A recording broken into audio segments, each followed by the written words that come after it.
Police धरी नहीं जाउथबा एही रंगीला बाबा को देखंतु।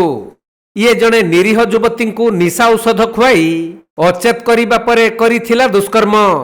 तेणु मान्यवर कोर्ट एहार विचार करी कठोर दंडरे दंडित करिछंती। सूचनायोग्य जे 2024 मसीहा डिसेम्बर 5 तारिख दिन संबलपुर जिला रेढ़ाखोल ब्लॉक लुहापंक पंचायत अधीन वैष्णवझुली ग्राम रे थिबा एक मठ परिसर रे घटिथिला एहिपरि जघन्य घटना। चारमाल थाना अंचलर जने युवती बाबांक पाखकु कौनसी पूजा पाठ कार्य पई आसीथिबा बेले निरीह युवती को एकाकी पाई रंगीला प्रफुल्ल बाबा निशा मिश्रित एक औषध खाइबाकू देइथिले।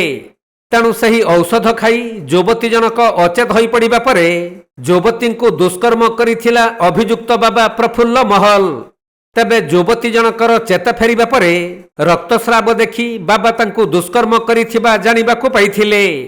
आउ एक ऑटो जुगे आसी रेढ़ाखोल उपखंड चिकित्सालय रे चिकित्सित हेबा परे तांकर डाक्तरी मईना करा जाइथिला। एहा परे रेढ़ाखोल पुलिस एक मामला रुजु करी युवती को पचरा उचरा करिबा परे तांकर अभियोग अनुଯାयी उक्त बाबा को गिरफ्त करी कोर्ट चालान करा जाइथिला। सही घटना रे 21 जन साक्ष्यंक बयान रेकर्ड करी 20 वर्ष सश्रम कारादंड सहित 10,000 टंका आर्थिक जोरिमाना देबाकू रेढ़ाखोल एडीजे कोर्टर मान्यवर जज निर्देश दैछंती।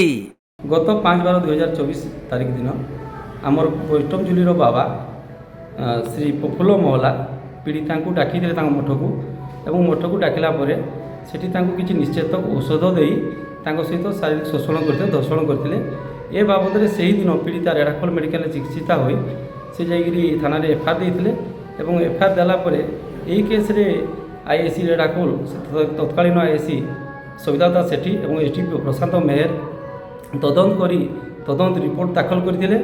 दाखल पर यही केस्रे एडीजे रेढ़ाखोल 21 कोटी लोकंर साक्ष्य प्रमाण को भित्ति करी आज 20 वर्ष सश्रम कारादंड और 10,000 टंका फाइन कर